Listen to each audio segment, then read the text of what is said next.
Selamat datang ke Sijab Studio.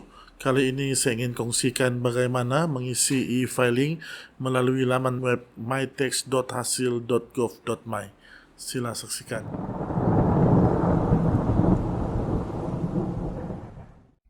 Mula-mula, buka web browser, kemudian pergi ke laman web mytext.hasil.gov.my. Anda akan tiba ke laman web ini, pilih jenis kad pengenalan, pilih option nombor kad pengenalan dan masukkan nombor kad pengenalan anda. Kemudian anda akan ada 5 kali peluang untuk memasukkan kata laluan anda. Sila pastikan kata keselamatan anda betul. Selepas itu, masukkan kata laluan anda.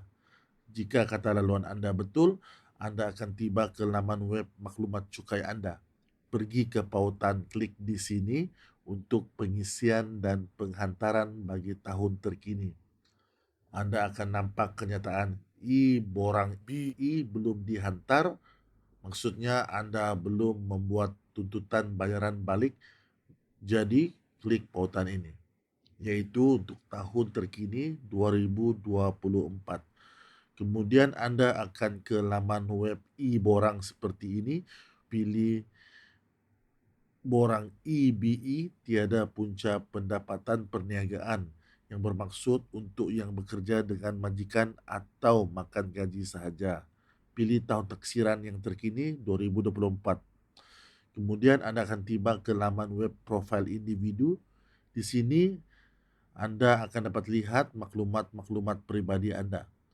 Jika anda sudah berkahwin, sila masukkan tarikh perkahwinan anda.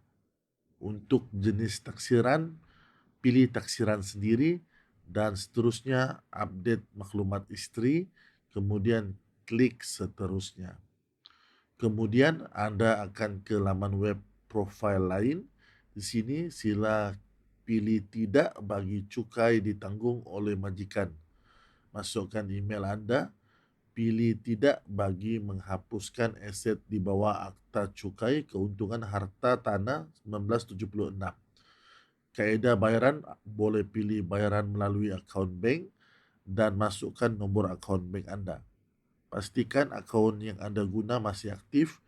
Kemudian, kecualilah anda ada akaun kewangan di luar negara dan anda telah melupuskan aset di bawah Akta Cukai pada tahun taksiran, pilih tidak bagi semua pilihan yang lain.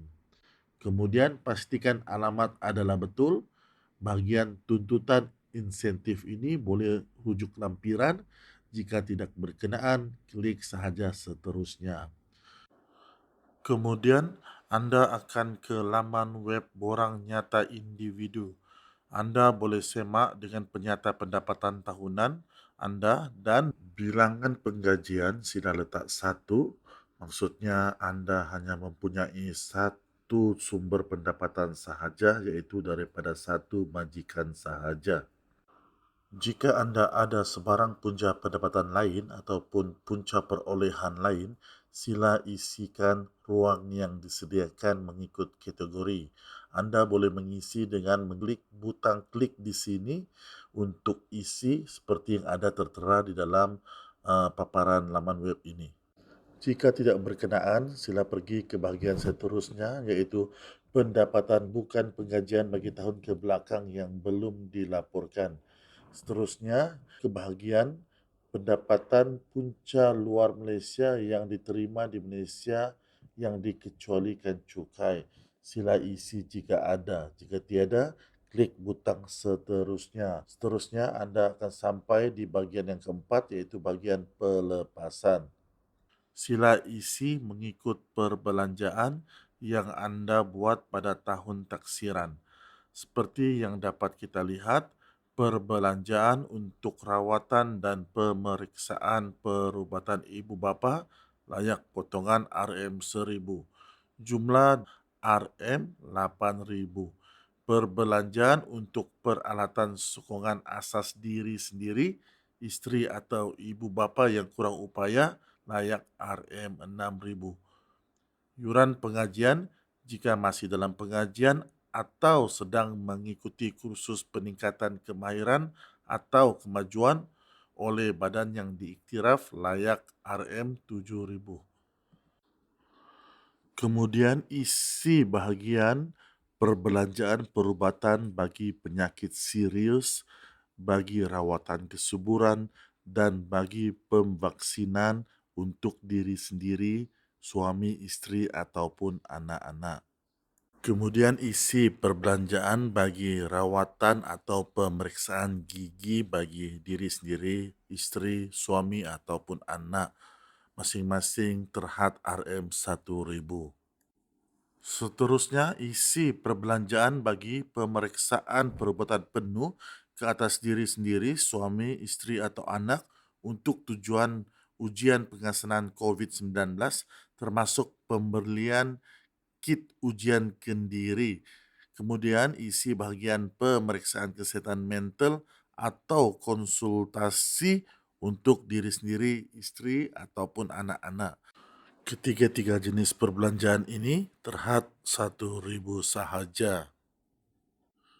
Kemudian isi perbelanjaan ke atas anak yang berumur 18 tahun ke bawah untuk tujuan diagnosis kurang upaya pembelajaran atau perbelanjaan program intervensi awal atau rawatan pemulihan kurang upaya pembelajaran.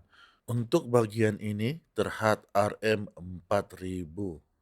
Jumlah bagi semua bahagian ini terhad RM10.000. Kemudian isi jumlah perbelanjaan tentang gaya hidup. Anda boleh rujuk senarai jenis barangan perkhidmatan yang layak mendapat pengecualian dengan mengklik pautan info. Kemudian isi bayaran alimoni bekas isteri atau suami isteri yang kurang upaya jika berkenaan. Kemudian isikan maklumat anak di bawah umur 18 tahun ataupun 18 tahun ke atas tapi masih belajar atau sekiranya ada tanggungan anak kurang upaya. Kemudian isi perbelanjaan untuk insurans nyawa dan KWSP. Bagi premium insurans nyawa dan caruman KWSP secara sukarela terhad RM3000. Bagi caruman KWSP sukarela atau wajib atau skim yang diluluskan terhad RM4000. Di sini jumlah terhad RM7000 sahaja. Kemudian isi bahagian skim persaraan swasta dan anuiti tertangguh terhad RM3000.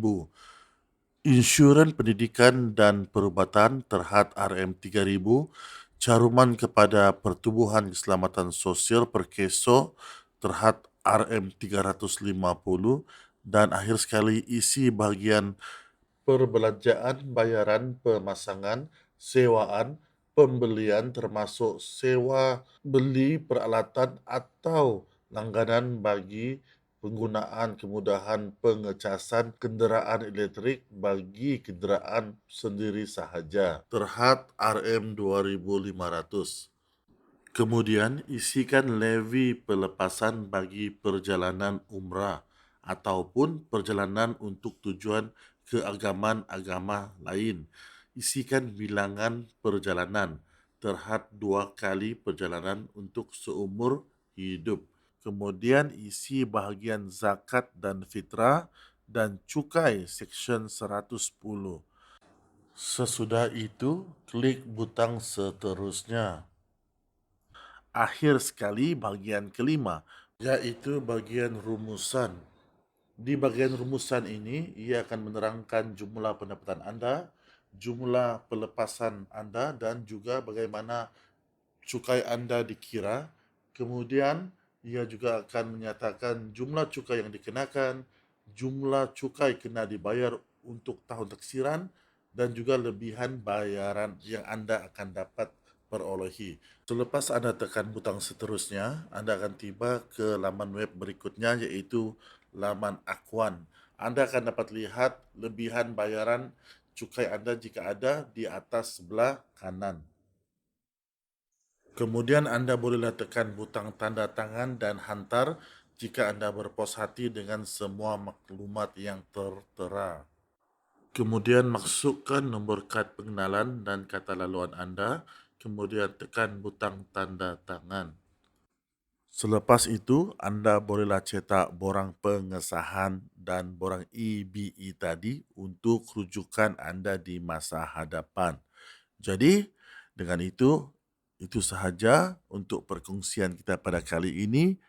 Jika anda rasa perkongsian ini bermanfaat, silalah klik like dan subscribe untuk membantu channel saya berkembang. Terima kasih kerana menonton.